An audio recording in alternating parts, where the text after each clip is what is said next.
might be a little heavy on the hand, but I learned from living life on the land that when the flames get hotter, you move to deeper water. That's where I learned to sink to swim. Like we've been here missing And this you for a month. know I don't really give a damn. That was way fast. Underneath, I try as hard as I I don't even can. remember how to do this shit. Howdy, welcome to this week's episode of Vikings, Outlaws, and Cowboys. I'm your host, Viko the Bearded One. You can call me JT for short. And as always, I am joined by the Jarl himself, his bouginess, if you will, Alex Martinez. The flesh. Yeah, well, the technically flesh. it's ions. I mean, it's all relative, right? It's ionic. Like, It's like I'm touching you right now. You just don't know yet. oh, well, I thought that was just a ghost touching my dick, like John Candy had happened to him. No, dude. No, it's not me. John Candy. Who was it? It wasn't John No, Candy. it's It was Patrick Swayze, dude. No. I'm talking about Ghostbusters. Oh, you're going to Ghostbusters, okay? Yeah, it's, and Patrick Swayze had Whoopi Goldberg grabbing his dick. no, he had what's her name? Yeah, Demi Moore possessed. Demi Moore. Demi Moore possessed Whoopi Goldberg to grab his dick. It was a really weird movie. Yeah, so apparently if you mix white and black, it makes ghosty white and carbohydrates. Yeah. It was a weird movie. I forgot about that movie until just now. Yeah, for real, man. For probably like good reason too. Yeah, it's super important reason to also probably forget the whole entire intro for this podcast. Some of those we're just gonna have to start over all Fuck. over, Oh, no. People are getting what they get. I mean, we ain't redoing it. It's fine. No. What are you drinking today? I am supporting you in not drinking. Awesome. So you're just throwing down some water today? No, I'm drinking Miller Lite. I figured you were. I do support you though. I'm just not ready to start. Well, I had some hard shit we talked about when we were up at the meetup. We'll get to that in a minute. They kind of hit me in right in the jaw. So I'm taking the next 30 days basically to clear my brain and really focus on getting ready for the elk hunt. Also, we've got the gorge coming up. So today, you shall be blessed with that strawberry lemonade Crystal Light. The delicious Crystal Light. Did you put Crystal extra Light. sugar in it? No, there's no sugar in Crystal Light. It's just extra cancer. Whatever the... Oh, that's it's like right. The it's Diet not like Coke. Kool-Aid. You don't like... Yeah, that sucks. No, it's actually... Like, I really enjoy it. I honestly do. If you're going to like deprive yourself of like deliciousness from alcohol, you should at least get real like Kool-Aid. Bro, I still have the sour lemon pie at the house. Do you think I'm gonna go like? Oh, that was amazing. I'm not going full retard, dude. I'm eliminating alcohol for the next 30 days, just to make sure that I'm good and ready to go. And then also, by the way, part of that I added wind sprints up the hill in front of my house. So does the wind have to be blowing for you to do that? Or do you just do that? Or do you run until you feel the wind blows? I think it's just the wind is actually what comes out of your mouth because you're dying. But okay. it's never. Because the hard part is it's never windy here in Montana. Definitely not in my place. No, especially not since you put the windbreaks in. They're not doing super great. They mostly died, but that was. The 4 Quakies died? No, there was 7, and the cicadas fucked them up last year. We had that 7-year run on cicadas. Oh no! And so they just like straight murdered them. They're like, oh, look at all these fresh trees. Like the day after we planted them, all the cicada hatched, all of them hatched, and it was just like, I don't know. We were still there. They were still there when we went up. Yeah, but that was after I'd already planted my windbreak, and there were still leaves in the windbreak, and then the cicadas ate the leaves, and they ate the trees, and then. You have to be a hardy individual up there in the Montana. You can't have you can't let the cicadas getting you down, especially when you have a windbreak that doesn't end up breaking wind. Yep. I'm flipping you off right now, 100% with my face. I'm just I telling you mean, to fucking pound since the sand. cicadas ate it, it can no longer break wind. Oh, yep. There's that. Dude, we had a great weekend. It was good. Yeah, it was fun. This Yeah. is. Fuck, man. I was Uh, beginning to think that you weren't real. I thought so too. We were having like this like weird withdrawal and whatnot, but I was having this weird digital relationship with this bearded guy. yeah, I mean, yeah. Also, cut off 6 inches of the beard. Yeah, it's very square. Oh. Well, the problem was is the missus laid on top of me on my beard, and the dreadlocks were on top of my head. So in the middle of the night, I tried to move, and I couldn't fucking move my head because I was pinned down on the beard and I was pinned down on my head. I mean, I don't have a small head; it's a fucking giant noggin. So it was just like stuck, and I was like, "Something's got to go." And it's not the dreadlocks. And you changed his This will grow beard. back. This will grow back fast. It's fine. And it was hot as shit too. It was a year anyways. It was a 1 year beard since I trimmed it, so it's fine. Hmm. All right. Hmm. So we did the Silky hike in Bozeman. Got to meet Mr. Donnie O'Malley or Danny O'Malley or Danny Donnie or Donnie Danny or Danny boy. Danny Boy.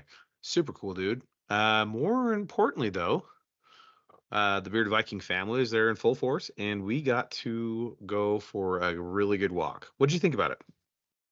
Yeah, we got to go on a little nature walk in not so much of the nature, but it's so you can never plan on how much fun you're gonna have at those things because from the very beginning it's a fucking emotional roller coaster, right? Hmm. Yeah, Because if you're like me, you just fucking show up, right? You don't really know where the fuck you're going, especially from being out of town, right? Like, so the in towners, you guys know like some of the bars and like some of the areas that we're gonna go to. hmm, But I'm like, where are we going? And they start like rattling off places, and I'm like, oh fuck, where's that? Have no fucking idea. So if you're like me, like you get anxiety just not knowing, of the unknown, right?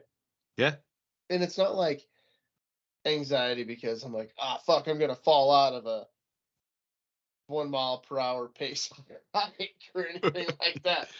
right. It's more like, um, where are we going? Is it gonna be fun? Like, do I need to, take a knee and drink water? Like, what am I hydrating for? Yeah, like, well, what type of hydration am I doing? Yeah, exactly. And Am I hydrating with alcohol, or am I hydrating with water, or am I doing a combo? right. And like you remember like back in the day when you'd go on like 5K, Hmm.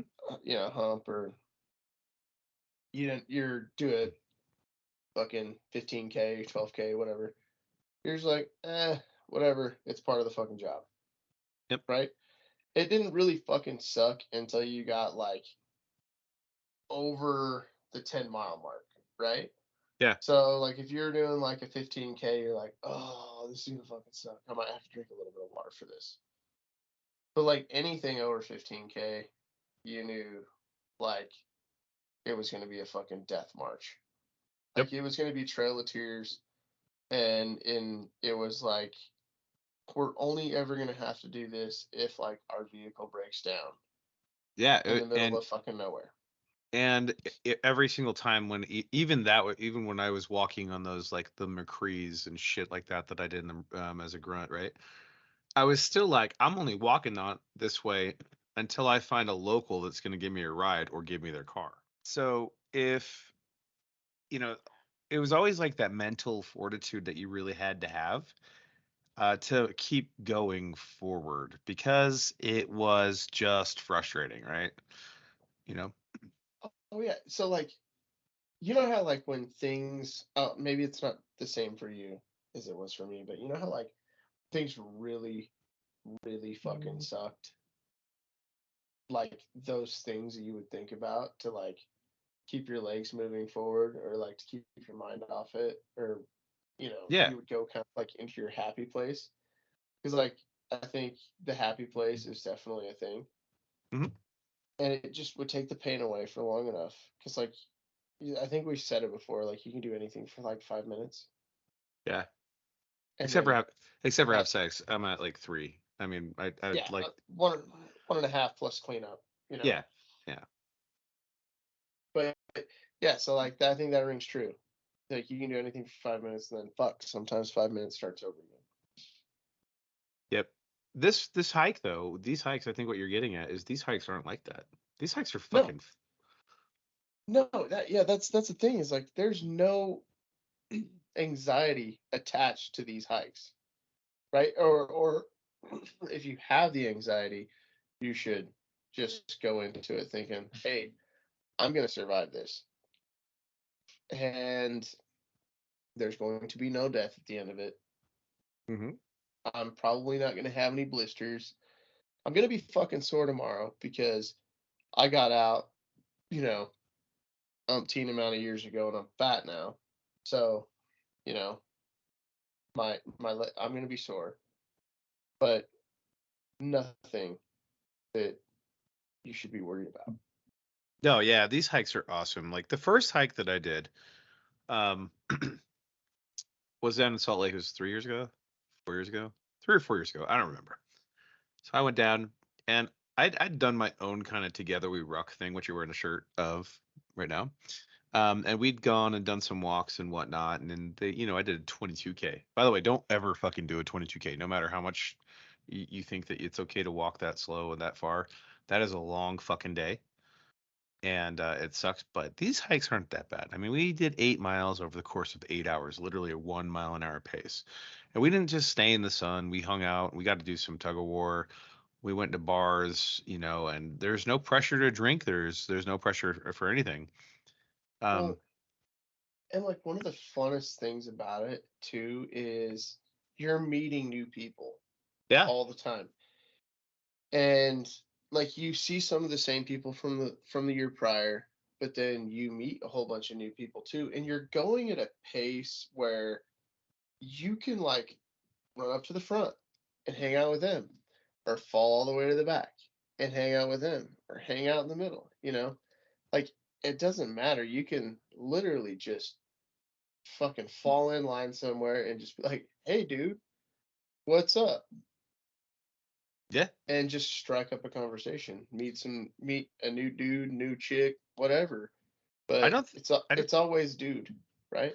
yeah, Because yeah, it's whatever. Yeah, I don't think that me and you even walked next to each other. we did for like 5 minutes, Yeah, like the whole what was it, 8 miles? yeah. We'd rendezvous at at the rally points wherever the hell they were, and we didn't walk next to each other the entire time. No, and I think that's kind of like I would like to say that's probably like one of the beauties of like our company and the way that we do things is we don't have to be next to each other or hanging out with each other to be comfortable. Yeah, We literally seek out everybody else. And it's not because we don't like and love each other, because you and I can go and hold hands and walk fucking 8 miles all over goddamn Bozeman or Salt Lake or wherever the fuck and be just fine, right? yeah. But like we and I don't think and this is funny because everybody was like, "Oh, there's a celebrity in the house. There's a Fuck. celebrity." And everybody fucking knows and loves Danny. But they were talking about you, Yeah. which was fucking hilarious, right? And like even they got in on the joke, right? And that made it even more funny because it just giving you shit. I mean, I barely was able to wash my bearded Viking tattoo off from all the fucking tattoos that they printed of your face. Marty, if you're Which listening, fuck you, by the way. I I hope love you're you. listening, Marty. And God, the amount of love for you is so long. It's so much longer than your shorts. My shorts were epic. Um, Uh, but yeah, it's we don't seek each other out, no. right? We seek everybody else out and want to talk to everybody else and hear their story and listen to them and bullshit back and forth because we listen to each other enough. We know each other's stories. But Yeah. meeting new people, meeting new veterans that are, of the same freaking mind, and even the ones that aren't, just listening, having fun, bullshitting, joking, talking shit. So much fun. Dude, it was weird. Because, like, I don't remember faces with names. I remember faces. And if you talk to me, I'll remember your name, right? Over a period of time. There's something about, Afghanistan trauma, or what is it? Explosive trauma from bombs. Um, so, like, there were so many guys like Ryan and Chad and, you know, all those guys that fucking knew exactly who I was and knew who you were. And I was like, who the fuck are you? Or like Dwayne. Dwayne is sitting there like he, Oh, dude, you know, yeah, totally. Like I knew that I knew Dwayne, right? 100% that I knew him, but I could not remember his name. And like, that's not a normal, like typical name. It's not like a John or a Steve or a Tim. Like that's one that like sticks in, but I'm the same way, dude. I remember faces every single time, Mhm. but I am really, really bad with names. The problem was is I couldn't like play along, like have you introduce me and be like, oh hey, what was your name again? Because they all fucking knew you too. I can't remember fucking names either. And Yeah. like that might make us sound like total dicks, but it's just like a physical, like mentally fucking handicap that we both have. And it's like you can't not for a second think that I don't want to remember everybody's name, but it just doesn't happen. I remember their faces. I remember that I'm happy to see you because I know your face and I saw you last time, but sometimes I just can't remember names. Yeah, me either. And sorry about that. I have got like this like crazy allergies. There's so much smoke up here right now. It's fucking driving me nuts. Is If it you're is in, it from the Canadians making French fries and gravy? yeah, or whatever they're doing, they need to stop because I cannot fucking breathe. Did they like simultaneously light their forest on fire again on the same day? Yeah, they were. We'll show you America. I Fourth think of it's the July. crystal light, bro. I think you're allergic to the crystal light. No, I wish. No, I don't. It's super awesome. I wish I actually had some purple drink. That'd be awesome. Purple drink me down. hmm Um. So, what was your favorite part? Was favorite stop? Favorite moment to the hike? Favorite moment. Hmm. I think that my favorite moment, and this is gonna sound this. I mean, this could sound terrible, but I think that my favorite moment was at the very beginning when Marty got up there and he laid it all out on the line. Like hmm he had just lost a buddy the day before, the night before we were going to do this hike. Yeah. And we were there to do that hike to stop people from doing Yeah. that, Yeah. from taking their own lives. And I don't say that it's my favorite part because he lost somebody that was close to him. I think that it was my favorite part because it was like it was raw, it was real. He had his emotions out there while he was giving a fucking speech about it and why we were doing it. And it just made it so much more real hmm and and stressed the importance of why we were all there. Yeah. I agree with you on that in that aspect. I always have two parts that are my favorite. So when they do the POW MIA table and Yeah, that was they amazing recite this year. recite the poem. and then they play taps. I have never in my entire life been able to hold back my tears when taps plays. I just Taps is can't, tough. dude. Yeah. Taps is tough. So I would say that, and then the second favorite, or well, that's just like near and dear to my heart. It's just who it is. It's like that whole drill and Mhm. ceremony shit that we all got drilled into us, if you will. Um, they the other part that I loved was for sure the tug of war. And this is why I love this. I love the tug of war number 2, because tug of war number 1, we whooped that army ass. We mopped it. We fucking mopped it. So like tug of war number 2. So they made us change out. So we had 8 Marines and 8 soldiers. I'm a half breed. Last year I was on the Army side.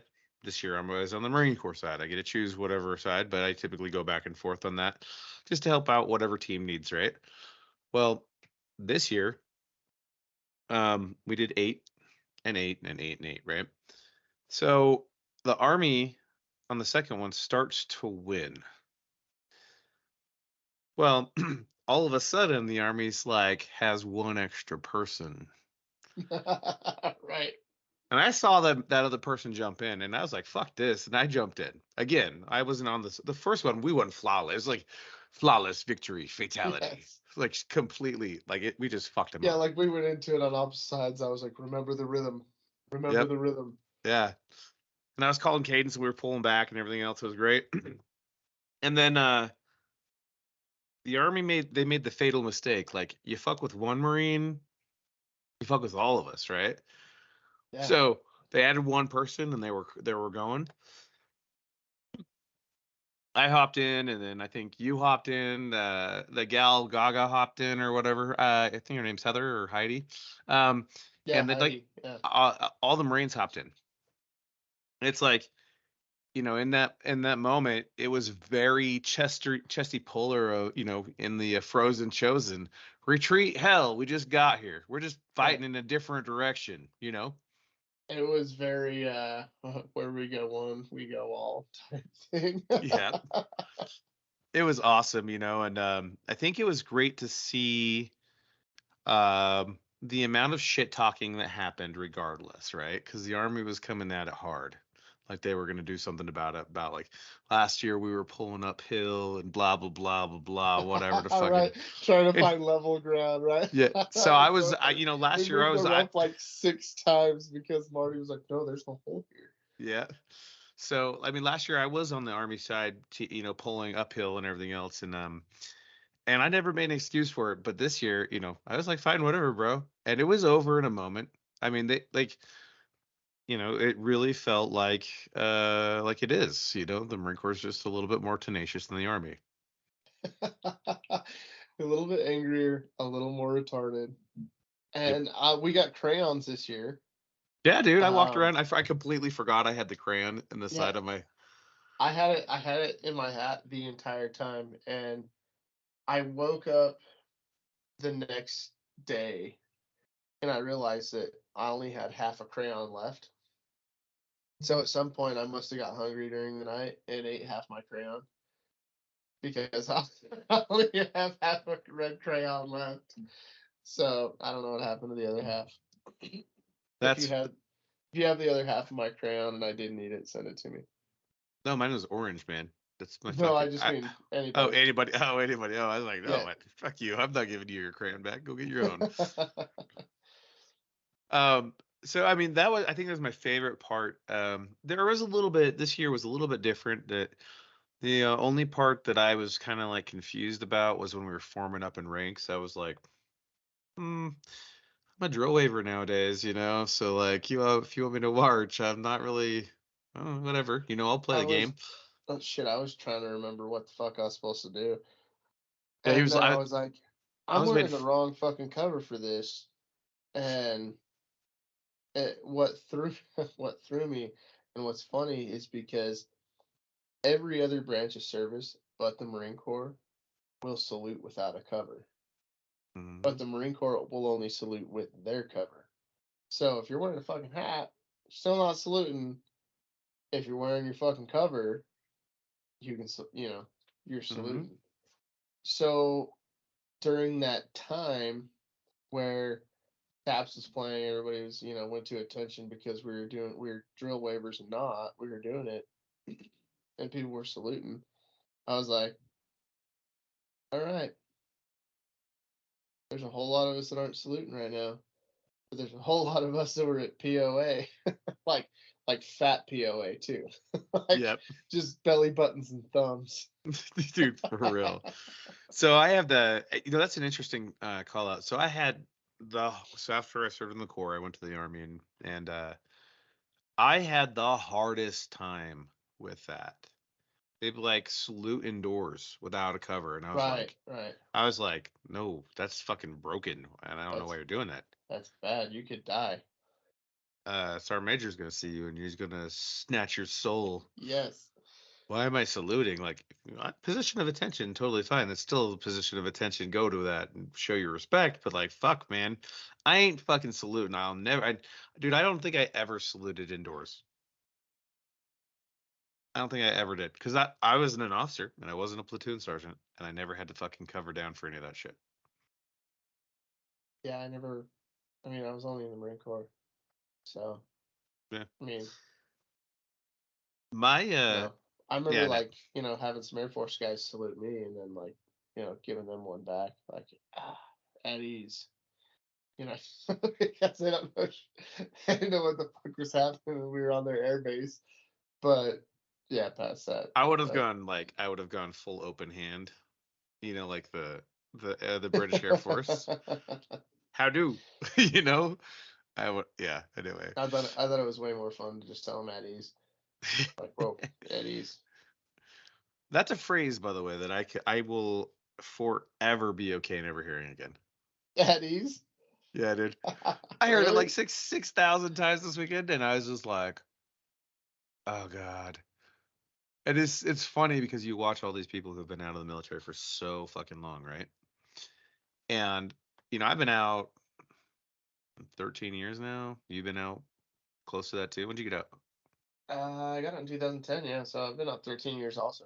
I'm wrong on mine. I got out in my math for Marines quick. I've been out 8 years. So, but it's funny because like people say at ease, and all of a sudden you're like, what the?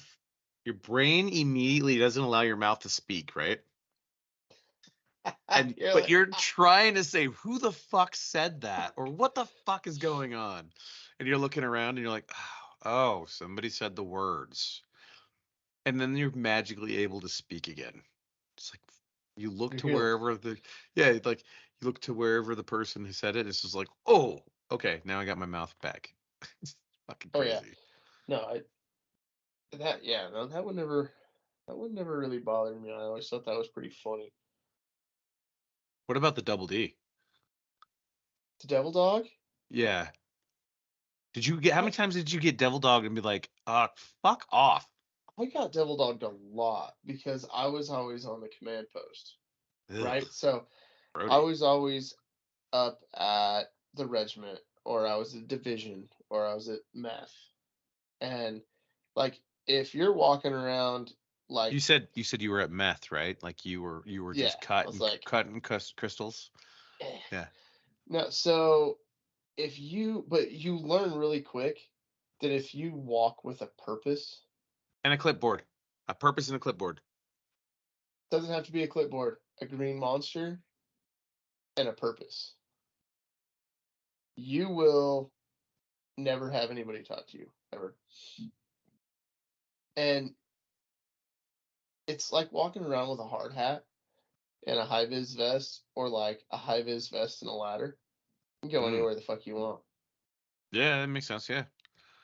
But what you have to, the only caveat is if it's summertime and you're wearing your greens, and you know how every once in a while, you'd run into the sergeant major or the master guns, and the whole lapel is already fucking black because of their rank, and then the camo pattern just fucks with everything, and you're like, good morning for yeah, hey master guns, or whatever. you know? Yeah. And it's like, come on, man, what the fuck? You did that on purpose. Like, you picked out the shittiest fucking cami lapel that you could find just so you could fuck somebody up.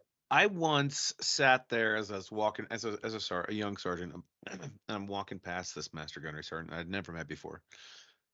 And I'm like walking past him and I'm getting closer and I'm getting closer. And he's like, Devil Dog, what are you looking at? And I was like, I'm just trying to figure out your rank because I can't see it. So that way I can address you appropriately. That led to being at at parade rest with him walking up really close and putting it right in my face. So that way I could learn the rank on Huh, a black piece of, whatever. right. And I was just Yeah. like, I swear to God, some of those fucking lapels were like all black. There was no green on them. yeah, dude. Or they would be like black and just a little bit of brown in the wrong fucking spot that threw off the fucking, Right. the star or the bursting bomb. Like, fuck off, dude. Yeah, it's horseshit. Like when you were in deserts. Sorry, I had that backwards. The fucking wintertime was fucking greens and Yep. summertime was deserts. But yeah, like deserts, good to go all the fucking time. In the field, solid. Didn't matter whether you're a fucking officer or enlisted. Always good to go. You could tell what Yep. the fuck everybody was. And yeah, I didn't know whether I should ask for fucking permission to cross the patio, daddy-o, or whether I should just keep walking and be like, hey, what's up? You know, You're like, yo, dog, how you doing? Oh, we Johnny right? on the block? Yeah, fuck yeah, we are. You know why? Because I can tell you what your rank is. Like brand new fucking privates, PFCs, like saluting the doc. You're like, okay, Like, great. no, you idiot. We got to hang out with Danny and Marty and Marissa and Cindy was there, the actual CEO and president Yeah. of the Irreverent Warriors. So that was cool. Mama. Yep. We got to hang out with Rip's stunt double as well. Right. And Sonny's. Mm-hmm. I Yeah, found out that he was Sonny's as well. Yeah. yeah, so I didn't know that he did the stunt work for Sonny also in SEAL team. Mm-hmm. Yep. But He it is. makes tons of sense. He Because he had a picture that he had of him with Sonny and Rip. I forgot the fucking names of the actual actors. oh my gosh, dude, he showed me a video of that I forget the gentleman that plays Sonny. I'll have to look his name up. That him and Sonny did. Oh my gosh, dude, it's fucking hilarious. And like he was playing the part of Rip while dude was playing the part of Sonny. And it I guess it was on his I gotta find out his name. I can't just keep calling him Sonny.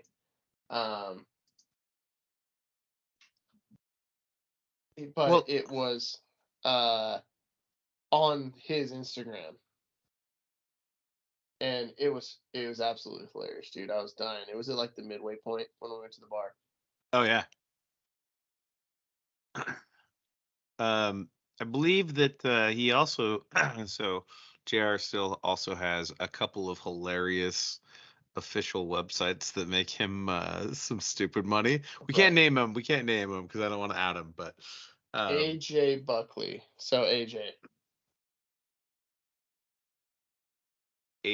Buckley. yeah, he's the gentleman who plays Sonny Quinn. And Sonny is like arguably the best fucking character on that show. Like, I love that character, and I hope to see AJ in some cool shit.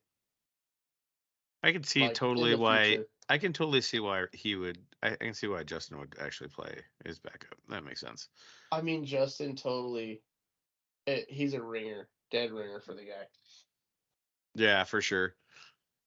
So that was pretty cool hanging out with him again, and obviously Will. No, I love seeing Will and his Will's fancy the ass best. road guardness, his road guard for life. That was awesome. I had a Ryan Sim or a Doc Sim moment on you the whole time. I was waiting until you fucking called me out on it. Your signature point. Oh yeah, 100%. So many photos. You're just still in my moves the whole I, time. bro, I was just waiting. I literally did it right in front of you, next to you, like 12 times. No, I know. I was letting it slide, and then I was like, "Bro, listen, you got to figure out something else." I was like, "You got to chuck the deuces or flip somebody off. You can't point like me." Mine is I was like, always, that's I what was I like, always "This do. is my shit." Okay. I always shoot guns and kiss. Mwah. Yeah. Oh, hey, I It's got a funny pup, you a pup coming over here. a pup. I, yeah, I got my puppers. Might as well sleep over there. She heard me kissing. So yeah, you posted a picture of me pointing, and then I reposted it on Instagram. Yeah. I see, like I took pictures of like the group and like videos of the group, and then like went live once or twice or whatever. But I didn't like take pictures of us. Yeah. I didn't So either. I got all those. I got all of those from the photographer guy. There's 100. He took 1,500 pictures, and they're going to try to upload like 400 of them. nice. Yeah, so I got all of those because I mean, I think we're both very much the same because I could have gone live on the Instagram or the TikTok and all that other shit, but we were in the moment, man. Like, I Yeah, think it's the most important thing. we totally were. I did it mainly to try and like get people because when we were walking around in the beginning, people were not like we weren't getting like the honks and stuff like that. And like last year, I felt like people were like following us around and everything like that, Yeah. and stopping and meeting everybody. And I was like, maybe if like I go live, like it'll hit somebody that's close to Bozeman and people like, not, which who fucking knows if it'll work or not, but Yeah. it was still a fun time just to show, Dude, the people that are watching us that we're out doing shit and I think all the watching thighs of the tiger. yeah, dude, watching that and then just like the twerking that was going on, the dancing, the dance videos. Like for the longest time, like it was weird because we didn't have any music going. I was like, what in the fuck is happening? Oh And they're yeah, like, it was funny. I was like, they were like, oh, we're in the neighborhood. I was like, I give a shit. It's 9:30. There's a jackhammer going. I give a fuck. You think can people give a shit about some freaking music? Nah. Oh yeah, well, in we walked through a few backyard, or not through, but like past some backyards where there was like some ladies drinking coffee and everything. Everybody started talking to him, and then like we'd see like kids, and everybody's high fiving the kids. And then the one kid that's like got a brand new Huffy now because we were walking through the neighborhood, and he had just set up the snow cone shack, and Mm-hmm. we sold him out in the first 15 minutes. His mom's like, "We gonna need more ice." Yeah, that was fucking hilarious. So, but I think there's something else so that we should kind of transition to. So this weekend was the first weekend that we had the bearded Viking family as a whole together. No excuses, no cell phones, no dumb shit. Everybody was in one location in the evenings, hanging out together, getting to know each other. Which is really what embodies the bearded Viking, and also what we talk about here. It's the art of a meetup, right? It's getting your loved ones together, getting the people you care about together in the same location, having a couple drinks, getting a little emotional, hanging out, talking shit. Yeah, You we know, had that was let's see, that was the first time that the face and Dana have been in the same it's been in Montana. yeah, together. Yep. Yeah, so they've come over to the house before while we were in town.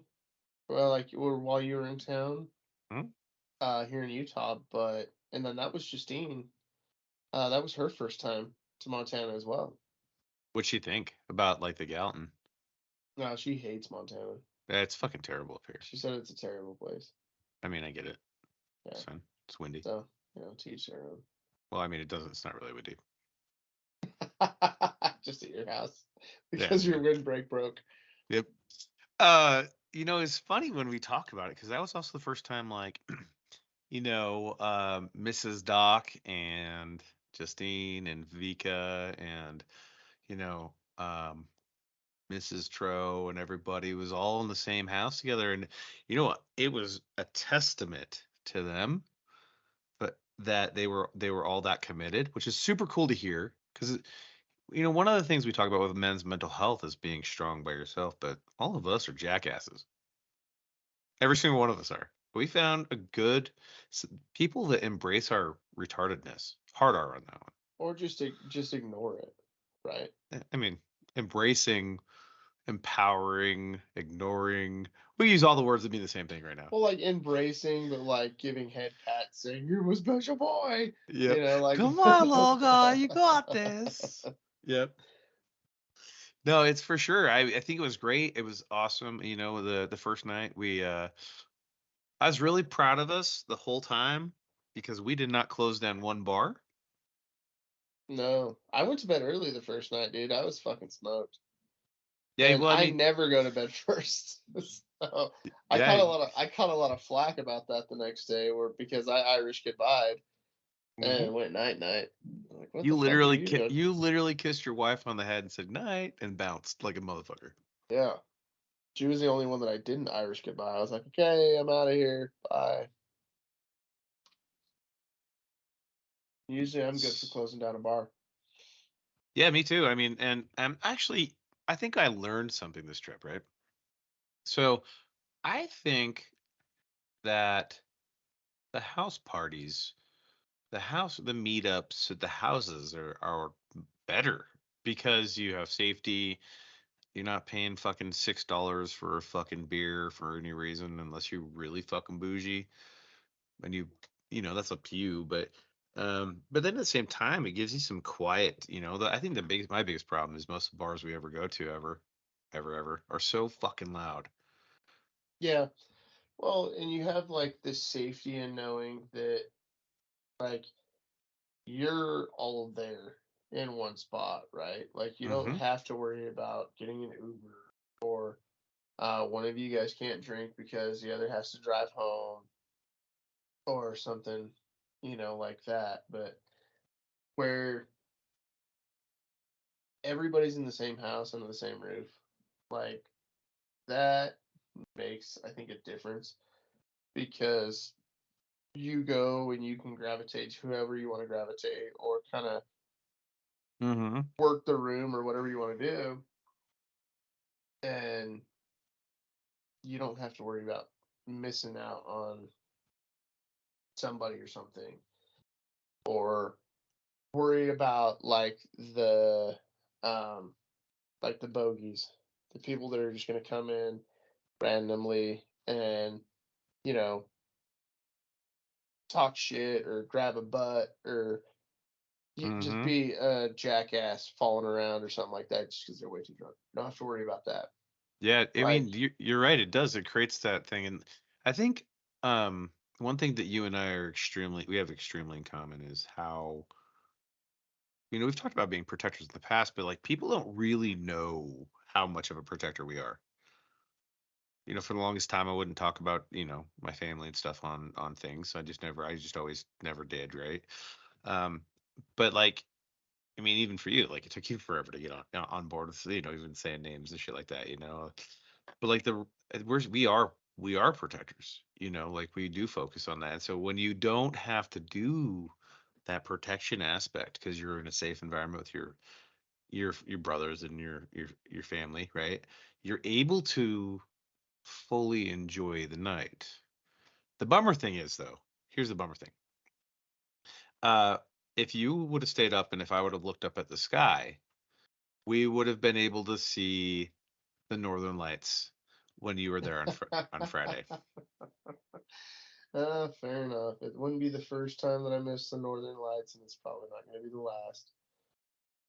But I will say this: it's not going to be the last time that we're in Montana, and I'm sure that we'll see it at some point. That'd be good. Yeah. But what I do enjoy though is we we have a solid like point of anonymity, right? We get to go places and do things and kind of walk into wherever we want and do whatever we want. And there's a very select people that, or a very select amount of people that know who we are, what we do. And I appreciate the hell out of the people that watch the podcast and know who we are and want to come up and talk to us and have a good time with us, because I think that's fun. I think it's fun meeting new people, fun hearing people's stories and everything else. Right. But at the same token, like, you have people that are like Donnie that were there, and there's so many people that know that guy, Mm-hmm. and I feel bad for, and he probably loves it too. I can't speak for the guy. Super great guy, rolls with it 100%, wants to meet everybody the same way that we want to meet everybody. Yeah, for sure. But I'm sure that there's times where the guy is just like physically and emotionally tired and is like, dude, I can't meet anybody else today. But he's so cool. He rolls with it. And I hope that we can kind of use his example in the future Oh yeah, for for sure. the way we do things, because right now we're super excited to meet anybody. Like, we're just as excited to meet somebody that knows who we are that we don't know is they are to meet us for, whatever reason. But I hope that we can continuously keep that up, like he's been able to keep that up, Mm-hmm. especially for the veteran community, because the dude's totally a rock star. I mean, you saw like the way the young Marines and Army cats and everything lit up when they saw this dude. Like, they're like, oh my god, like they grew up having this guy doing like vet TV and like doing the skits and stuff like that. Yeah. Where that shit came like 10 years after we got out, Yeah, or dude.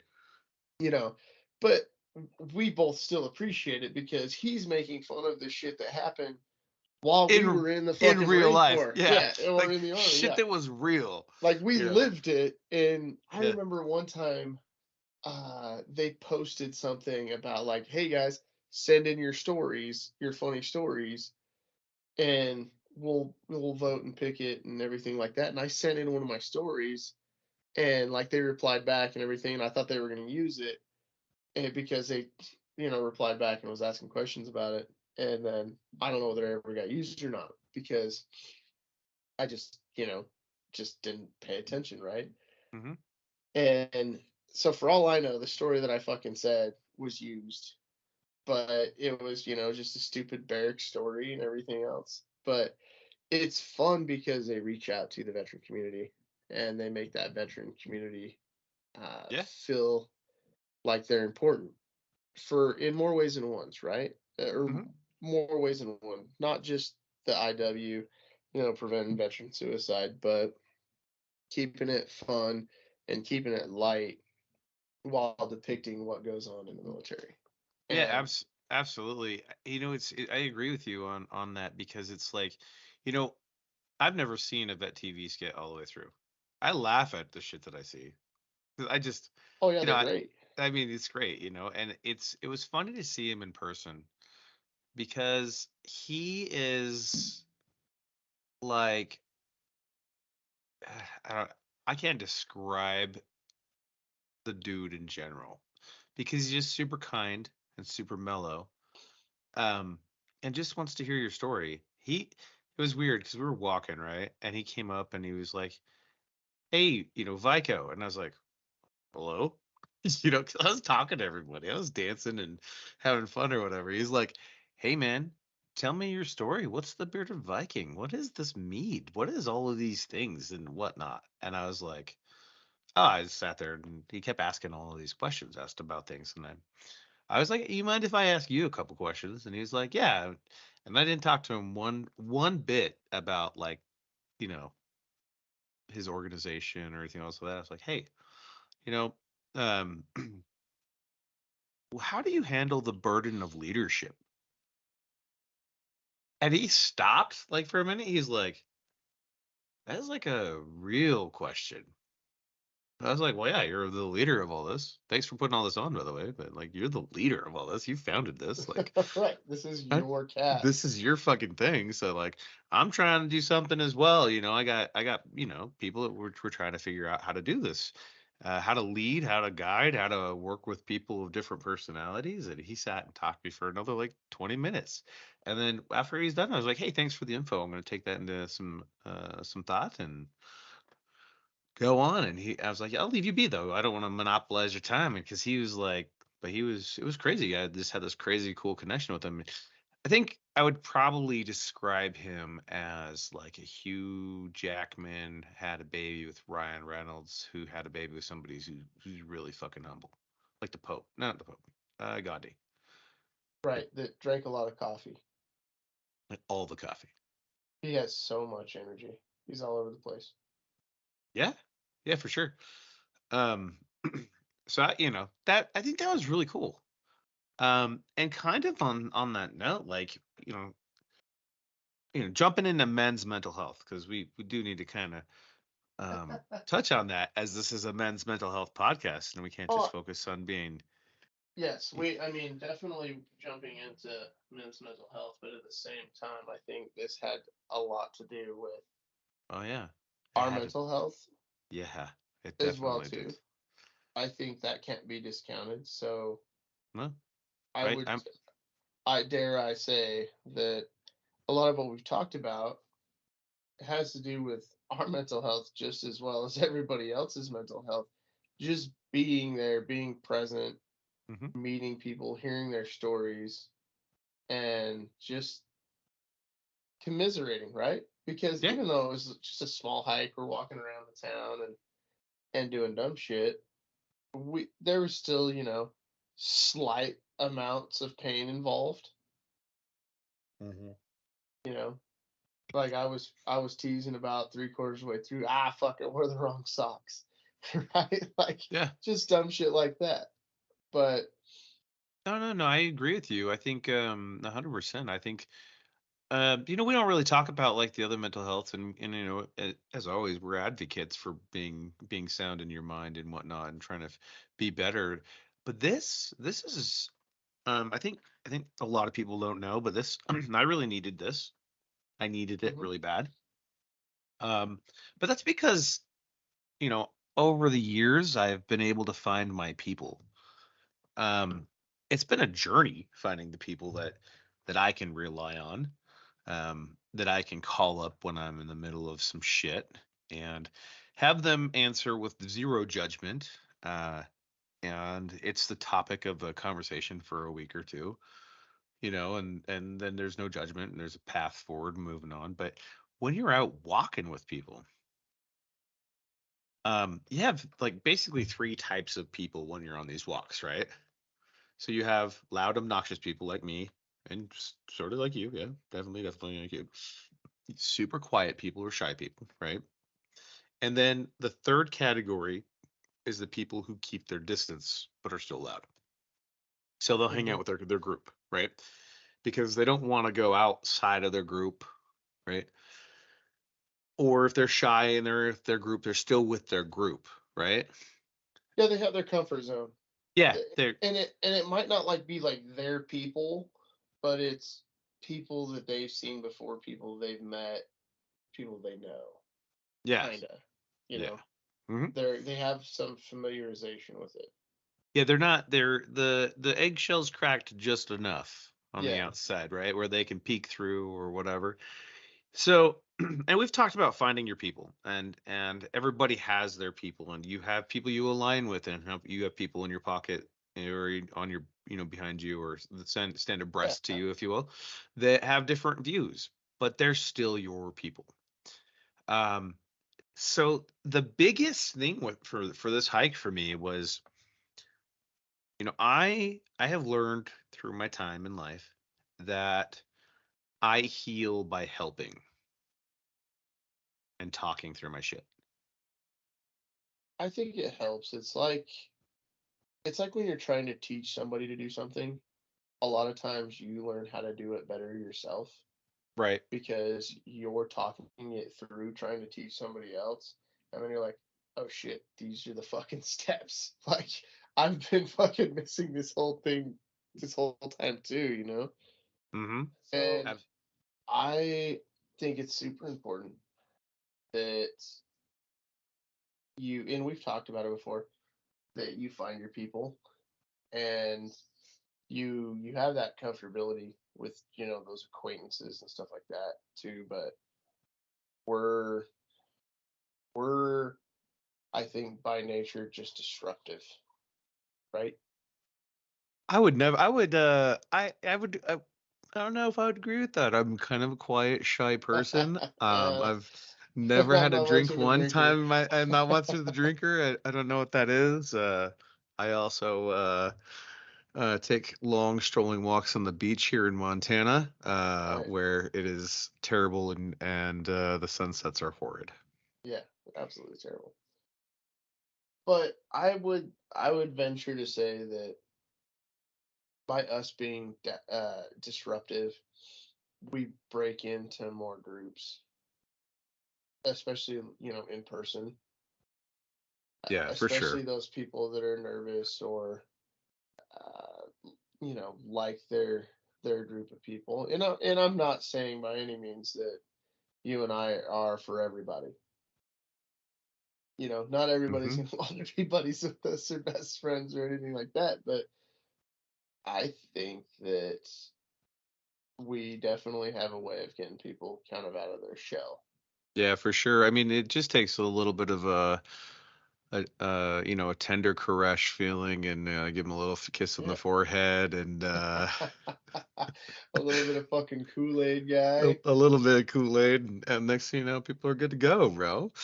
No, Yeah. I agree with you. Like, as far as disruptive, like when we say disruptive, I don't think people understand. 'Cause, like, you get the podcast of me and you going back and forth, but like this doesn't change. As a matter of fact, in a social setting, it's 1,000 times worse because we get amped on that energy. We get the energy buzz. I Oh mean, yeah. and we Well, just and fucking go. you have a group of people that are just, I mean, they're used to being put in a shitty situation, right? Hmm. Or slammed together with a random group of dudes and chicks and everything like that. Yeah. And then you take that away for like 10 years or 5 years or 2 years or whatever. Yeah. So you take that away. So you take away that uh comfortability that they may have had, or that familiar feeling that they may have had of like, oh fuck, I gotta make some fucking friends. Because I don't know any of these people Yep. and we're gonna have to get through this.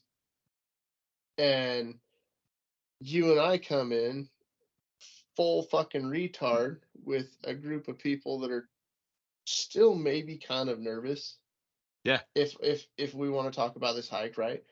Yeah. We went last year and we've got to know, at least me, I'll use myself as an example. I've got to know some of these people over the last year just online, just having relationships with these people online, talking shit, laughing, you know, posting pictures, uh, you know, whatever. Any, you know, the things that you can do online. Yeah.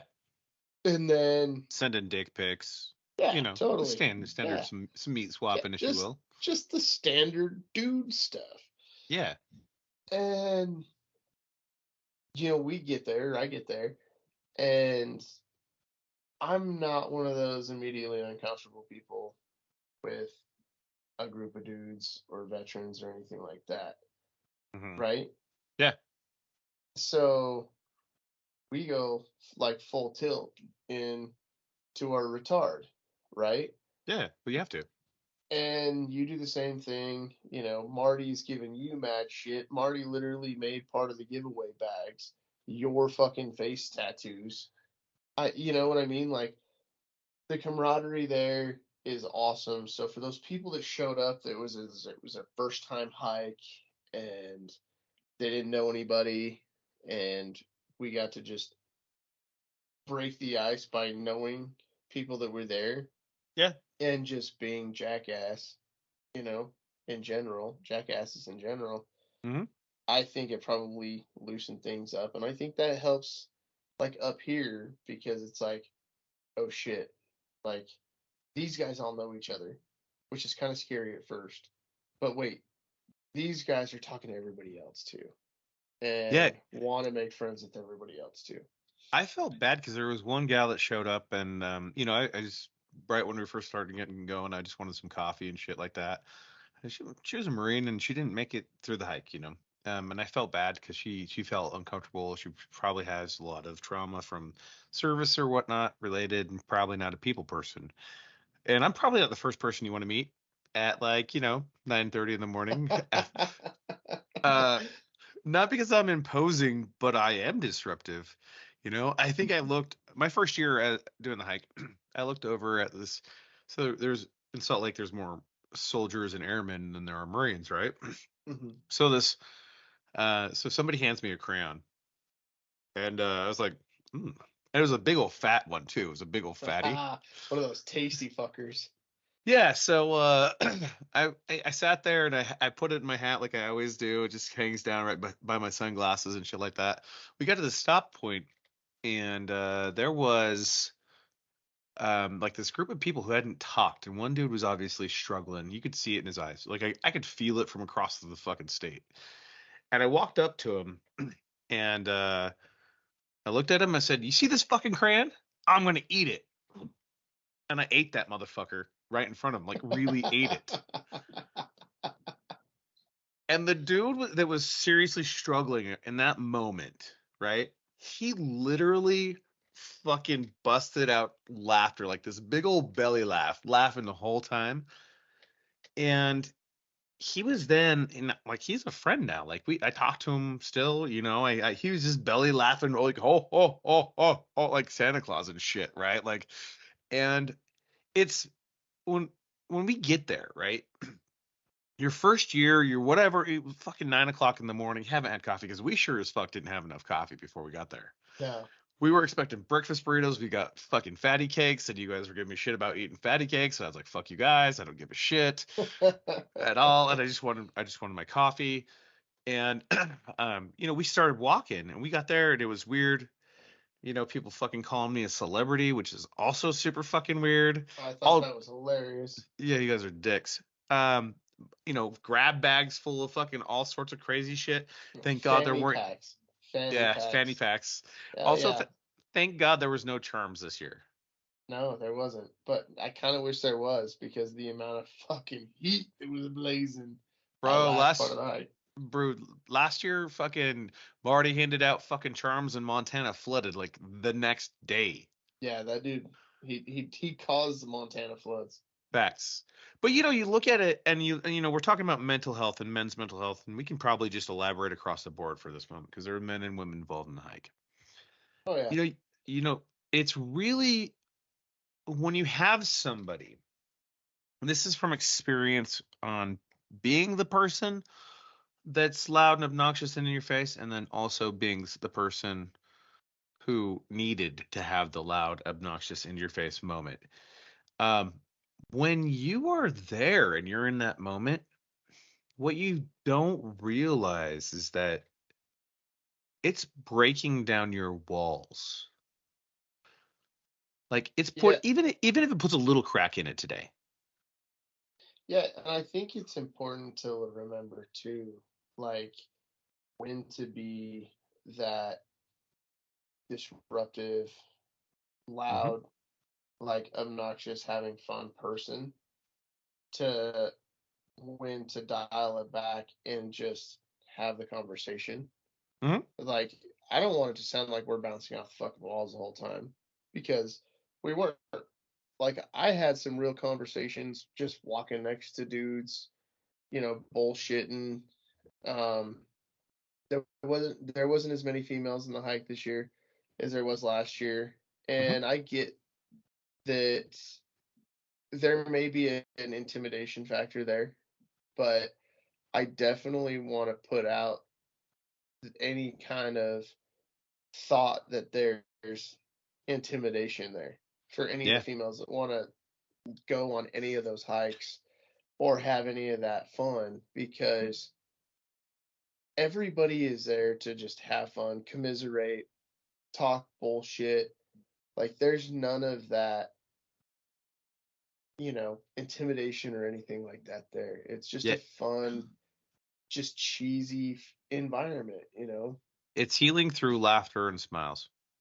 Yeah. And I got to hear some guys' stories, and a couple of the guys that I was walking with this year, the festivities and everything of last year may have damn well saved their lives. Yeah. And that's kind of coming from, their lips to my ears during, real conversations. And that's that's a pretty beautiful thing when it comes to something as silly as putting on the shortest shorts you can fucking buy from the military and walking around downtown. You know what I mean? Yeah. The fact that something is totally like cheese stick and silly as that is, saving lives, fuck it. I'll do it, once a week or twice a week or whatever. Bro, you would If be that's so fit. Oh my God. Dude, You'd be so oh my fit. gosh. I would fit into pants. I, not the best way to fit in pants, but you'd have to hike Dude, them bitches up a little bit though. dude, I would have even bigger thighs. You would But have thighs for days. it's fun. It's a fun thing to do, and I think it's a lot easier to find your people in a situation like that too, especially if you're local to each other and can talk, you know. And I Yeah, dude. think that a lot Oh, sorry. Go ahead. Sorry, I was gonna I say, think yeah, dude. I think in walking next to, some of those guys and gals talking to them, that it might be the first time that they've talked to people like that in a long time, and they might have gotten a lot more out of it than you or I or Bond or the Face or anybody could have really thought, or Doc Yeah. could have thought. But The you never know how you're impacting somebody. oh, definitely not. It's interesting because that was the Face's first talk and first hike, and I gotta chat with him a little bit about it, and Did you? he said he had an absolute blast. He can't wait for he cannot wait for the next one. Can't is not a Kansas. he can't is it was Kansas's. No, he can't wait for the next one. Doc and I have been on I don't even know how many times I walked with that dude. And yeah, it was really, really good. One thing I didn't get a chance to talk with anybody about was paranormal shit. I didn't even get. I did. I Did you? did. Yes. Oh, Oddly did you enough, I talk to did. Barry? Was it Barry or Cherry? It was Cherry. I talked to Cherry. I talked to Okay. Cherry about it. Okay. And then I talked to Dwayne about it, some of it. Let me call him the Rock from now on. The Rock.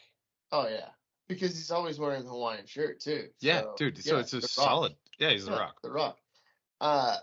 So yeah, I actually did have time to get into some paranormal conversations with a few of the guys and explain to them like what we do on the podcast.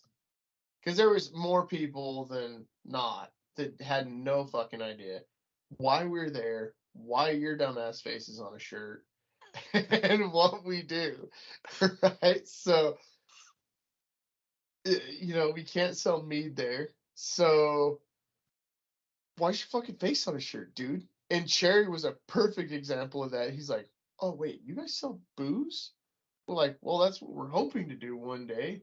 But we have a fucking podcast and we sell shirts. He's like, oh shit, that was just a really cool fucking shirt, so I bought it.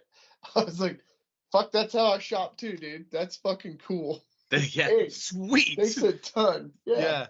You're the fucking man. He didn't even know it was me on the shirt. Oh, we didn't? No, he didn't even know. It was It's fucking even better. hilarious. That's even better. He would they were like sitting there. Yeah, and like we're sitting there in Gaga, and we were at the first park stop, right? And Lady Gaga, whatever, Heidi. It's Heidi Gaga. Heidi Gaga. So Heidi Gaga was like sitting there, and Marissa is like, oh shit, we got a celebrity coming through, and she's like looking around. She's like, who the hell's the celebrity? I was like, Marissa, I fucking hate you. And she's like, and then Heidi Gaga was like, are you a celebrity? I was like, no, I'm not a celebrity. She's like, wait, your face is the tattooed face that everybody has on them. I was like, yeah. She's like, okay. And I just kind of was like, cool, catch you later. Like, I have no, fuck you guys for putting me in the spot. I don't know, fucking whatever. I wanted to talk to Marty about his paranormal experiences, right? And like I never got a chance to. So, but I think we're gonna take a break from some paranormal shit. We're gonna move into something a little bit different. We're gonna come back to it. Yeah, I think we'll always circle back to it. Yeah, I mean, it's just the circle of life. Simba. Anyway, we have a new corner. we have a new segment that I'd like to introduce. We pseudo talked about it last week with like, I think, yeah, I mean 2 weeks ago. I don't know. If you've stayed this long, you already know we're probably going to talk about the same shit a couple times because, well, we are where we are. And, yeah, and it's also summertime, so like we have family and everything else that's been going on and on and on. So like podcasts have been a little bit sporadic. So do apologize about that. But we're people too, So you gotta we're doing what we can to power the people, but yeah, we're still family members. We're trying to take care of the people that take care of us, right? Yep, allow us to do things. So this is actually something that the boat started. You want to talk about? This is Conspiracy Corner.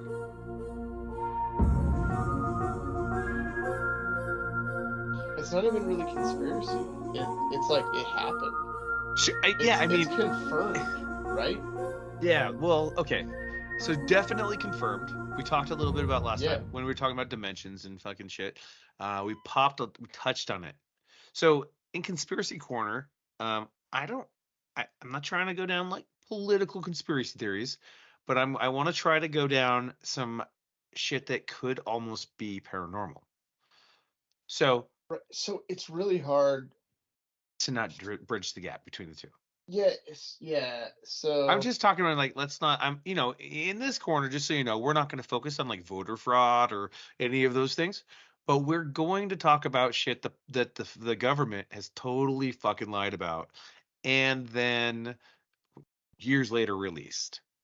Yeah, and that's the thing too, is it's like at some point we'll do like political episodes. Maybe we'll jump on the fucking politics train when we get a little closer to election time or some shit like that. But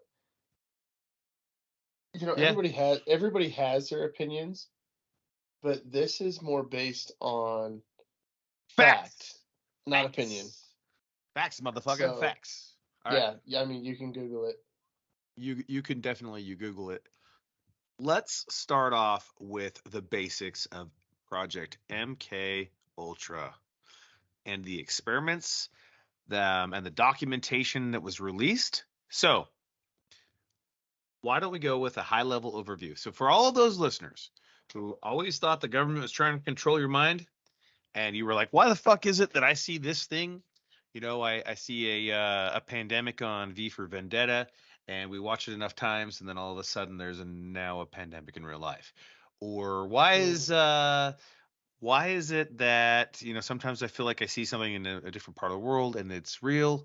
That is all real. So I'm gonna let you go because this is more your realm. Because you're conspiracy. You can speak clearer about these things than I can. Clearer about these things. So why don't you just go with like a high level overview? Start there. So your high level overview would be that it was an operation that kind of served as a mind control / kidnapping / assassination type of ring, but it was all ran by the CIA. There was some FBI involvement and a whole lot of crazy shit. So, and I'm sure that everybody's seen kind of like the viral videos, like the TikToks and the Instagrams of the MK Ultra shit and Stranger Things, the popular is a Netflix series. Yeah, it's Netflix. I just barely Um, saw that, by the way. I've never seen the show, but I've seen all these videos and stuff of people talking about it.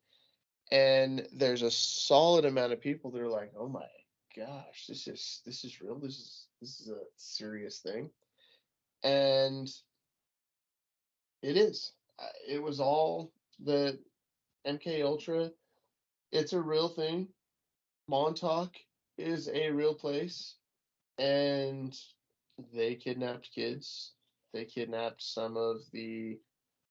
Uh, they would find kids that had a affinity for being psychic or having stronger connections with not mind control, but being able to see things, feel things, and do things that other kids or people couldn't. And then they sat there and they groomed them Mhm. and gave them psychedelic drugs, some of them, and taught them to do things that Yeah, like aren't Jean Grey, fucking aren't X-Men. are normal. Yeah. Yeah. So, to add on what you're saying, so let me give some breakdowns and dates, just to kind of talk about it. So, officially in the United States, MK Ultra started in 1953 and was halted in 1973, and the majority of the documentation was destroyed. In 1977, the Freedom of Information Act request uncovered a cache of 20,000 documents that weren't destroyed, related to MK Ultra, which led to Senate hearings, and some of the surviving information was declassified in 2001. The remainder in 2018. So it was still fresh, all new, which means that they have probably something more terrible that they've done. Here's the origins of the project. So, according to Stephen Kinzer, the CIA project was a continuation of work that began in World War II era Japanese facilities and Nazi concentration camps on subduing and controlling human minds. Um, they started back then utilizing sarin gas, that was less than lethal doses of sarin gas to fuck with people's brains. The Soviet Union also contributed greatly to the motivation of these projects, according to the CIA. As we were about to be in a Cold War with them, we were always trying to figure out what the fuck they're doing. Ideas such as farsight were utilized, mind control to be able to recognize and use in case of a conflict with the USSR. Fear of the enemy, fear of the enemy ran rampant throughout America, so America was trying to figure it out. So, adding on to what you said, they would utilize. They started off with LSD, electroshock therapy. The CIA actually started paying universities and hospitals such as Johns Hopkins, Harvard, Stanford, to utilize some of their psych ward and experiment on patients without patients knowing in those wards. Yes, Uh, California as well. They did in yep, California as well. Stanford, Yeah, Stanford and sorry, you Berkeley, said Stanford, Berkeley. Stanford, Berkeley, and it's where some very famous serial killers Yep. got to hang out. So here's some basic substance on the scale of the project. Okay. Substances which promote illogical thinking and impulsiveness to the point where the recipient would be discredited in the public. So if they found something out, you could discredit them basically if you're the feds. Substances which increase the can't talk. Efficiency of mentation and perception, which is the foreskin, foreplay. It could be all of those things. Materials which prevented which will prevent or counteract the intoxication effect of alcohol. So they were creating spies that could drink heavily and put people under by drinking with them, um, as well as some things that would increase the intoxicating effect of alcohol. So you had the defective one and then the more effective one.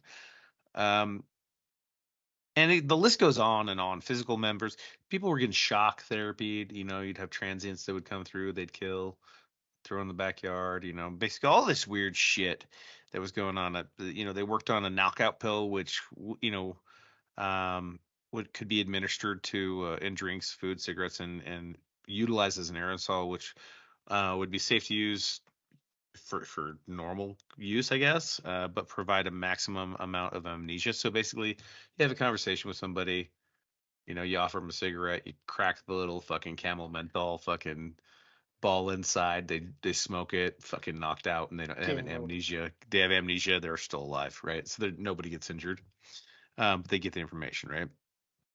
So they started off. This is what I did an entire. I watched the MK Ultra project on Netflix. Mhm.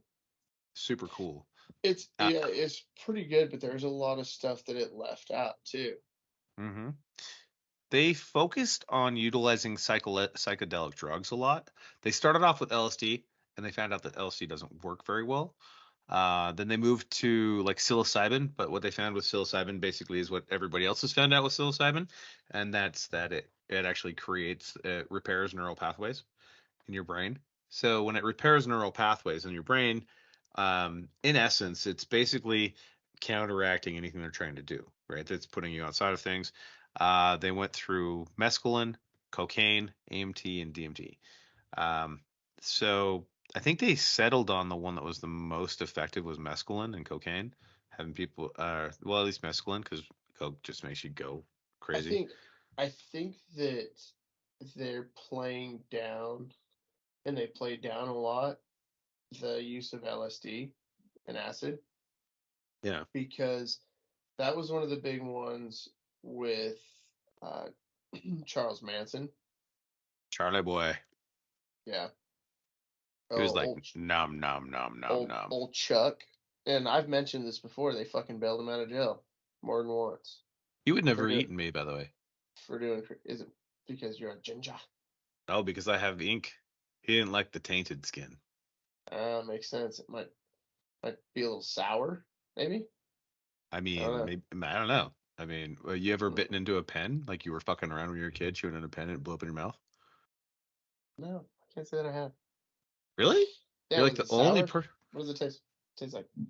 uh tastes like ink, like kind of metallic and kind of blocky. Like irony? Yeah, but not like irony like you blood. Not like when you're going down to your girl and you don't know it's that time of the month. Nice. Yeah. No, no, more like I can't it's I don't know. If you ever licked a lead bar, that'd probably be. I've never done it, but Did you that's it. go around licking lead bar? I like that. Should I When was the just last time you had? Yeah, should just I just buy a fucking pen and eat a pen? I don't fucking know. no, don't do it. It's got to be a big Okay. pen. I don't Anyway, want to but get it like on my shirt. no, it But would yeah, get all so over in your mouth, and then you wouldn't be able to get. You would just literally have black mouth. It's yeah, like blackface, but different. You'd probably be canceled. probably. It looked Anyway, like I had like a chow chow tongue. yeah, all fucked up. Yeah. So yeah, they bailed old Chuck out of jail several times, 6 times, five, Mm. 6 times, and he was part of that from a very young age. That whole MK Ultra, Montauk, all of that, And and it's really fucking weird, dude. Like the amount of information on this that was released. oh yeah, well in fuck, we might have talked about this before too, but that movie Zoolander, that is 100% the way some of that mind control worked. There was triggers, Hmm You know what I and could go for in a time like this? Orange mocha frappuccinos, and somebody's triggered, jitterbug, the and somebody's jitterbug. triggered.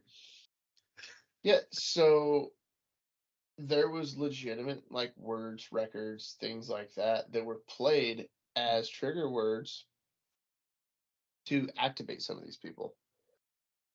And good old Chuck was one of them from a lot of the information that was out there about MK Ultra, and you'll never guess, but Lee Harvey Whoa! Oswald. You mean the looker on the edge of the lawn? Yeah, no, the guy from the book depository something that goes in your butt, huh? Book, yeah, Depository. definitely suppository. Yeah, fuck it. Where you put books in your ass, that fucking warehouse. Yeah. Yeah. Lee Harvey, a lot of people think that that was one of those as well. Well, I mean, you And obviously know. You have to, before we go past this, because you already made the correlation, but you have to know that every single major assassination in the world is actually due to, the fashion world. oh, 100%. Yeah, because Especially if you spin the record backwards. yeah, for real, Yeah. And Will Ferrell is a part of it. 100% he is. He's part of something. We'll get to that one in a later date for sure. But the documentation is rampant with this shit. It's so weird because they found 20,000 pages and they know for a fact that the majority of the pages were destroyed. So I'm like, oh, I'm like sitting here like 20,000 pages. Like, that's a lot of fucking pages, dude. That's like more pages than I wrote in all of college. Yeah, but yeah. I mean, that's more pages than I've still wrote through my master's program.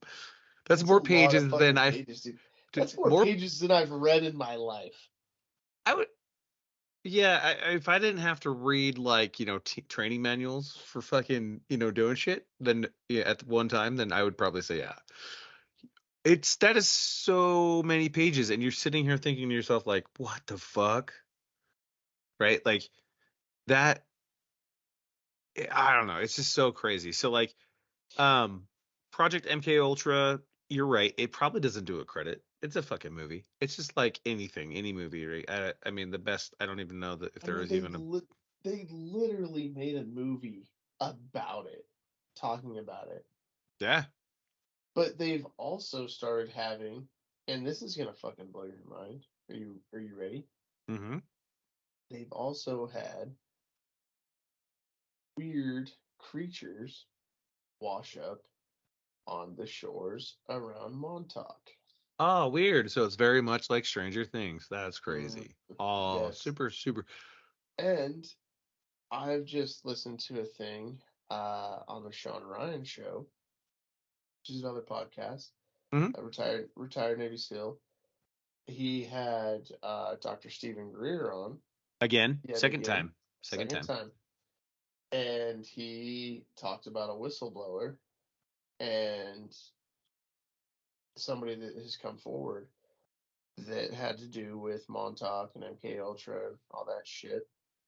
Yep. And they actually did have kids that were strong enough in whatever ability that there were some kids that could actually bust through 2 different dimensions Yeah, dude. and pull stuff through.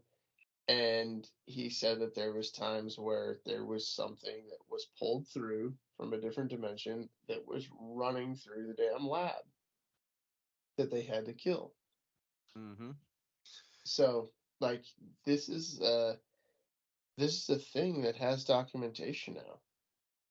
It's not just a silly show, right?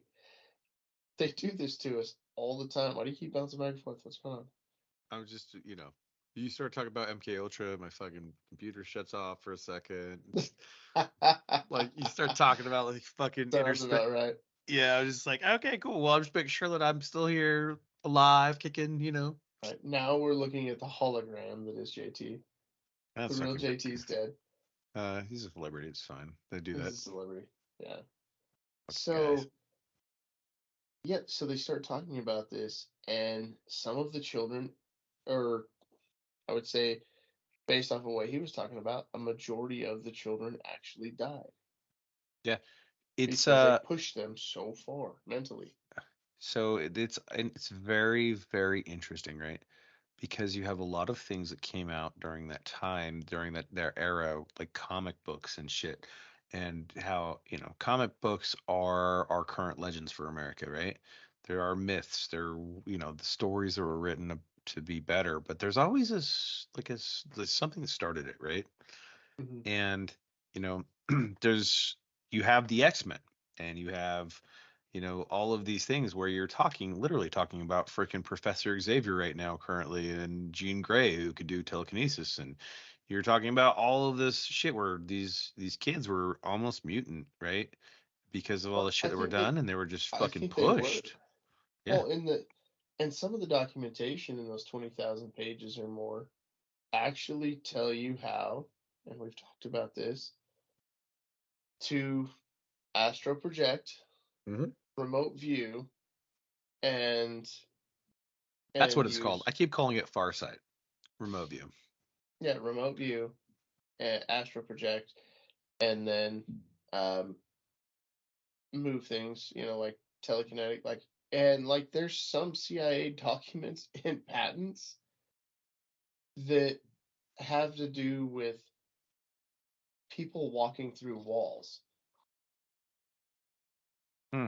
Basically Yeah, talking about like the dimension that we live in and what people are, not solid state.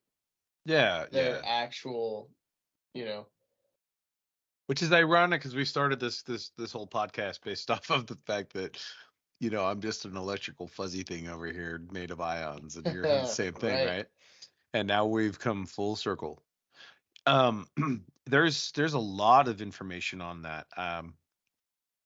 I think it's very interesting to see, how much of this is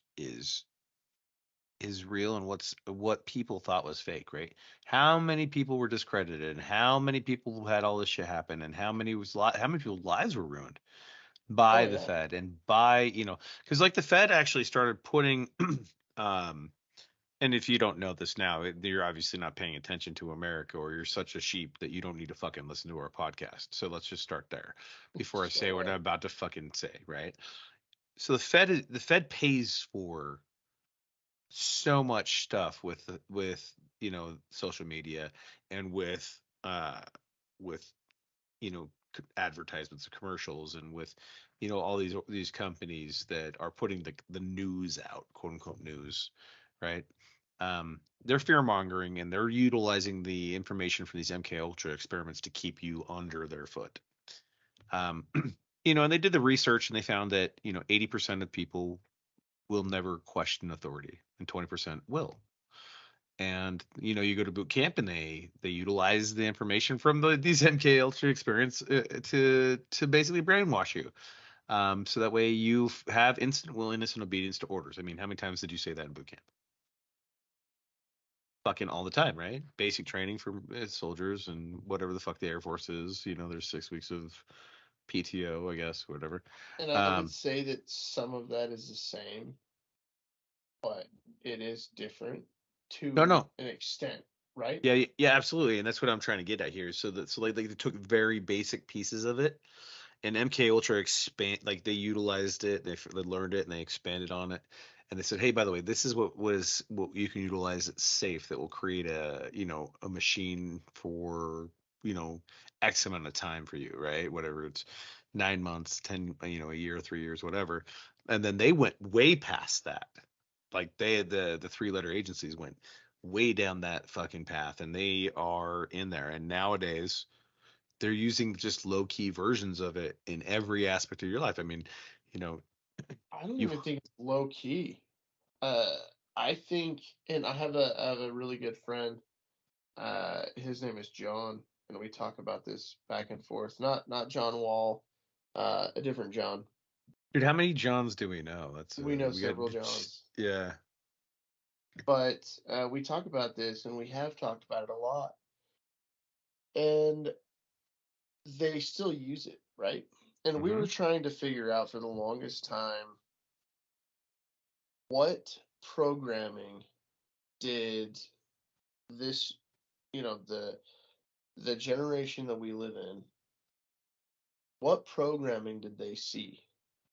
What was the different cartoon that they watched? Or what was the different, MTV that they watched? Or different, like, what the fuck was it that had the programming in it to eliminate the critical thinking and out of the box thinking from just the human condition, right? Because there's so much polarization now between, right, left, center, Mm-hmm. whatever, without getting too political. And there had to be something like that common denominator, like that's something that split the two groups. Because these two groups were split way before, like, Trump became president or anybody fucking, those polarizing individuals before they became president, right? Yeah. They split. So what was that thing? Did, like, the kids that are freaking, out of the box independent thinkers, did they watch Scooby Doo while the other ones watched fucking Dragon Ball Z or No, Powerpuff Girl or Bugs bro. Bunny versus, Daffy Duck? Like, what the fuck was it? It was probably He-Man and Thundercats versus Smurfs and Scooby-Doo. Dude, it had to, like, something like that. You know what I mean? Like, it had to No, have no. been something like that because they use the programming still to this day. It's on TV. The CIA runs algorithms through Instagram and Facebook and TikTok and your internet searches and everything like that. Like, it's not even a hidden thing anymore. Like, there's documentation out there to show it. Like, they're trying to pre-program people, and there is 20% that will never get into it, that will go against the grain and think outside the box, and those 20% are fucking terrifying to them. Yeah, I mean the thing and the hard part is you might think that you're a 20%er, right? But like, how many times do you fucking sit on the shitter scrolling through the fucking things? The next thing you know, your legs are numb like you're fucking Danny Glover and fucking Lethal Weapon 2. Right, you've been sucked in. It might not change your opinion on things, but But you sometimes, definitely get sucked into that. the problem is exactly what you're saying though. There's programming running, right? So what did you get sucked into? You don't know. Most of the time you don't know, and you don't know if there's a trigger that happens. What do I need to So, buy? What's the or next thing to buy? or yeah, what I need to buy, or what's the, if let's say there's, a Red Dawn moment, what's the fucking key word they fucking say? And all of a sudden you're fucking, John Connor. Yeah. You know what I'm saying? Like, that's terrifying. That's true. There's got to be a thing. Yeah, there has to be a keyword. Hypnosis is a huge part of it. So, I want to put a pin in it though, because, and we're gonna leave off on that because I think there's so much to unpackage. I think we'd probably do a 2-part series on this, on just MK Ultra. I would like to try to take a little bit of time on my own to go and research specific incidents that we can kind of touch on. And then next week, when we do our podcast, I'd like to talk about it the entire time and just put a pause on the men's mental health and just have a meetup. But without us talking about the men's mental health, but let's have a meetup and do what we would normally do. And let's fucking challenge Bullshit, each other and bullshit the entire time. I think that would be really cool. You down? I'm game. We should do it. Let's fucking go then. So, just being a little cognizant of time, I want to make sure a couple of things are out there, right? So,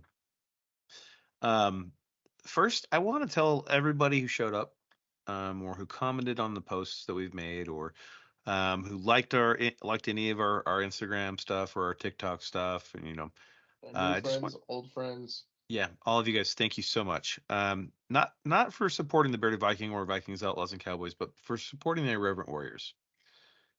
Because, it's organizations like that that allowed, so many people to really become free. Um, in America, they've been able to let their guard down. They've been able to seek help. They've been able to trust their people. They've been able to figure out where they're going, or at least put them on the right path. Mm-hmm. So huge shout out to all of you followers. We do have 2 call outs as well, specific call out. Well, 3 specific call outs Very for specific comments. we have 2 mead heads and a mead maiden. Oh, what happened this time? So the call out was that we needed photos of people taking shots with our gear. So we'll start off with Amber Lukes out in California. Amber, you heard us. You comment on every one of our podcast episodes on YouTube. We just want to let you know we love you from the bottom of our heart. You are awesome. Thank you for tagging us in your posts with your freaking dope bearded Viking tank top. John Hook, you made me die laughing with that fucking post with your gat in the shitter. That was fucking hilarious. I didn't see it. Where is that? Is it I'll on send it. YouTube? No, he sent the picture to me and I sent it over to you. He's the dude who's got the really nice mustache, cut nice and Right. long I blonde don't think hair. it, I must not got the He's gat in the shitter. so he said he's made a goal of his life now to take photos when of any place where he can go with a shitter and he can stick his gat there in interesting places they have gat holders. I totally don't have it. I'm looking right now and I don't see it anywhere. That's fucking fantastic. I'll Please send send it. that to I'll us. resend it to you. And then another one. Shout out to Nick Halverson. Halverson. Alberton. Yeah. Halverson. Yeah. Yeah. Uh, wanted to let you know we really appreciate you ordering your mug and whatnot and your hoodie. I think it was a hoodie. But thanks for filling it with beer. Hopefully it wasn't shit beer. Don't worry, you'll get your mead soon enough. But huge shout out because they are the only 3 that responded to the challenge. Yeah. A new challenge for everybody. If you would like to be in a montage for the Bearded Viking Facebook page backdrop. Like Um, if we can get like a nationwide thing of assholes like taking a knee and drinking Smirnoff Ice, we should definitely be able to get a fucking a challenge of people taking pictures of bearded Viking stuff. yeah, absolutely. I mean, granted, it's Smirnoff, so like that's like what everybody starts drinking with fucking, when they Right. first start drinking. But, um, so if you guys if you guys give us a shout out, tag the Jarl underscore BVMC. You can tag me as Montana Bearded Viking or Bearded Viking Mead Co. Yeah. Um, Tag the and Jarl. I'm feeling left out, guys. I don't get tag enough him. tags. He actually has been doing some I just Instagram shit I just lately. want I'm you really guys proud of him. to touch my Instagram a little bit. Yeah. Let me know that But you love it. we wanna start getting some swag out there, showing that. And yeah, just go from there. But um, as always, just want to do a shout out to our sponsors, Bearded Viking Mead Company, for everything that they do. One day we can't wait to sell the alcohol that we love to drink. So that'd be cool. That's coming along. We'll see how that goes.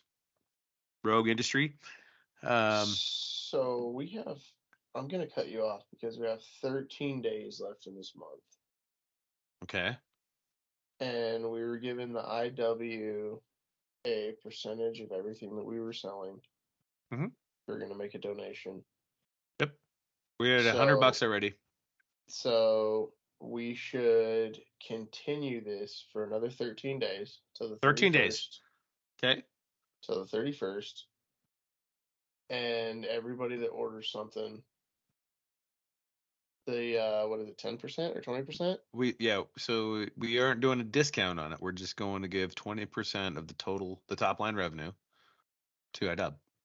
We're at Yeah, $100 right now. so we did it for Live Raw and in person, right? Mm-hmm. So let's extend it virtually for another 13 days.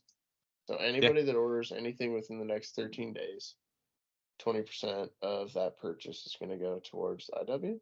Yeah, and you don't even have to type in anything for a discount code or anything like that for us to track it. Just anything. Yeah.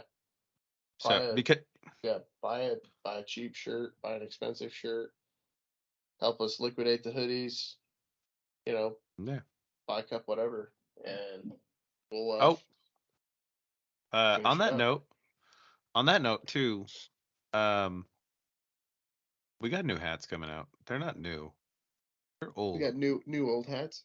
The black on black with I think we're gonna do a little bit of a little bit of a little bit more red on them. More of a burgundy, I think this time. Be dope. Yeah. Buy a hat. It's hot. Buy a hat. Buy a tank top. There's tons of tank tops. Women's, men's. Yep. Do something. Where it's going to, the proceeds are going to a great cause. We just want to make sure we get out there, and we don't care if we break even on those things or not, because we just want to make sure that we can help and support those that are around us. So that's why we're doing 20% off the top. So going straight to them. So as I was saying, thanks. Shout out to Rogue Industries. Reach out to Justine. Don't call Alex. He won't answer because he doesn't. I might, if you just want to talk, I'll answer. Yeah, if you want to send an order through, just go to Justine. She's the And finally, shout out to Boss Graphic Design. If you need some shit designed, squiggled upon, and you want it to look fucking cool as shit, where people just buy your shirt and they have no idea why, but it's a cool ass shirt. It's just a fucking cool ass shirt, dude. Oh, Rudy. That was the best fucking compliment ever. I don't even Yeah. know what the fuck you guys do. It's just a cool shirt. Yeah, it's super dope. Fucking cherry. So, yeah, man. I mean, just trying to help people out. And if you guys want to be a sponsor for the Bearded Viking, let us know. We take samples, donations of any kind. If you want us to shout out your product, we don't care. We're as long as you're helping veterans or men's mental health in one way, we'll help you out. Yeah. Holla. Finally, I will be a guest on the podcast on Friday. You're gonna be a podcast guest. Who are you going to be the guest of? I am going to be on Freedom something. Hold on, I have the email. Uh-oh. Yeah, I'm worried because I kind of swear a lot. Oh, can you not swear on that one? I don't know. I'm gonna find out. It's Hmm. the We the People, Our American Story podcast. We the People, Our American Story. Mm-hmm. What is that one about? It's about veterans, first responders, and current service members and their story of and what America means to them. Next Friday, I might be on the radio here in Montana as well. Might be, huh? Well, we've been trying to do this for like 6 months, but driving to Billings from here in the winter's bullshit. So I just don't wake up at 6 o'clock in the morning to do that shit. Fair enough. So let's see. Is this Miss Tina that's putting on that We the People, Our American Story? Absolutely. She was actually I was referred over to her from Gunny Carlson. Julia sent me over. Very cool. To tell the story. So we'll be talking about dumb shit over there. Super cool. I'm sure that she is not prepared for everything that I am as an idiot. So she's going to want serious answers, and I'm sure that I'll seriously fuck that up. So don't fucking let us down. I'm going to challenge myself to be better tomorrow than I am today. Oh my gosh. That was very patriotic. Something. I don't know. That was like very self-help too. It was good. Yeah. So there's probably going to be an invite come to you. By the way, Jarl. An invite for me for what?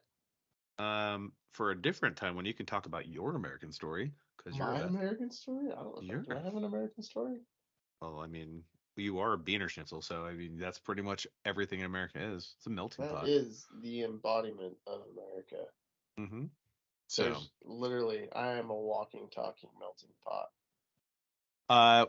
I hope that the listeners today had a good time. Because I was not drunk. You were not drunk. No, I mean, I have drank so much that I have to. My eyeballs are floating right now, so I'm gonna have to. It's about time we wrap up. it's the Crystal Light. It's the Crystal. I drank. Look, man, the whole thing. Oh my gosh, that's a lot of Crystal Light. I drank the whole damn thing. So I have one beer and some water bottle. well, do you have enough to do a cheers? You know what We got it. Yeah, dude. Here's All my right. second beer right here. Awesome. With that being said, I am Viko, the bearded one. Call me JT if you ever see me in real life. I'm the Jarl. Angry Beardo. your mind Cheers. was made up. Once you walk Well, we weren't as through the rusty as I thought we were door, going to be. So that's nice.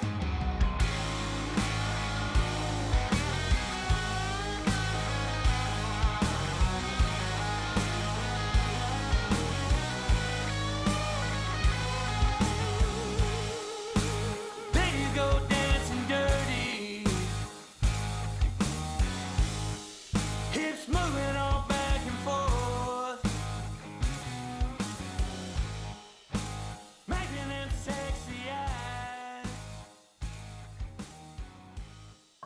Car. Right. Car. Aw. Car. We just broke up on car.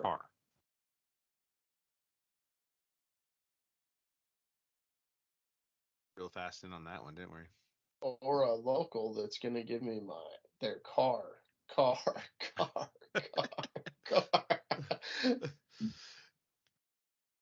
And action. So